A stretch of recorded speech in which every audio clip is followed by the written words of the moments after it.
Well, hello everyone and welcome. My name is Peter Wolf and thank you for tuning into the Wolf College of Coffee vlog.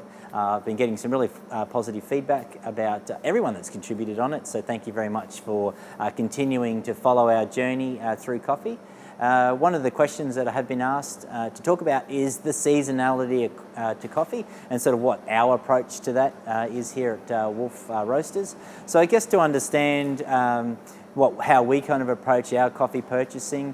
We work obviously very closely with our producers at origin, and we're sort of talking to them realistically through the whole 12 months. And what we're really looking at doing is trying to understand what's happening in terms of the future crops. So, how's things happening with rainfall, what sort of strategies that they're putting in terms of pruning this year, or in terms of any sort of conversion strategies that they're putting for future crops, any new plantings that are sort of happening, and obviously looking at sort of processing methods or any sort of levels of innovation, either in terms of varietal processing methods, drying, or the types of drying in terms of covered drying, which is kind of very exciting.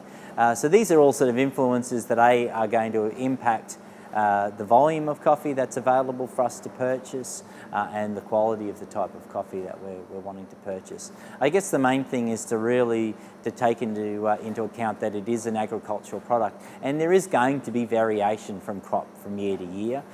So that's something that we look at. I guess if we're looking at purchasing coffees for our blends, then what we're really trying to clearly articulate is, well, what is that particular component in terms of its flavour, acidity and body? What are these components going to add to the combined blend experience? And we're trying to make sure that our coffee sits within that sort of criteria that we're wanting to buy. And then we're also looking at the other elements and how they come together to give us that sort of finished flavour.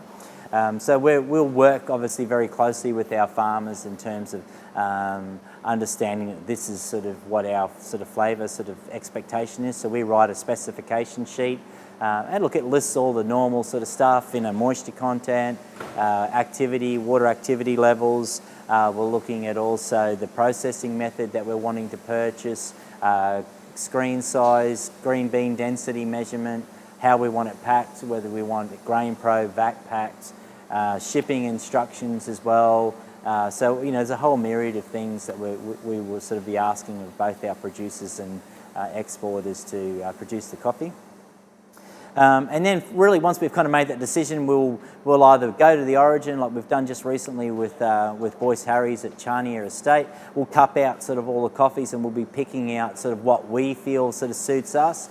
We come to an agreement basically on price for the year, and then pretty well much it's a matter of then taking that coffee out to the dry mill, getting it dry milled, and then obviously getting it out to us for export. So we've come back with a really firm kind of instruction on sort of how that coffee should be sort of performing, and so that sort of instructions we give back to our sort of roasting team and our quality team, saying, look, this is what we've kind of got. I mean, obviously we have pre-shipment samples coming in as well, and so that's sort of how we sort of plan that coffee for the 12 months.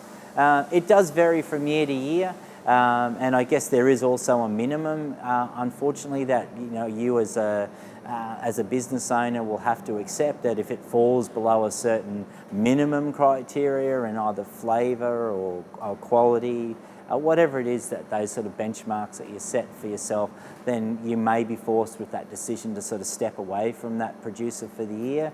We certainly have a very broad sort of expectation with that sort of that in mind. However, we have had occasions in the past where the crops just sort of fallen a lot below what we would need, and have had to sort of source alternate supply for the year coming. We certainly would go back and revisit for the following year and sort of again continue that sort of level.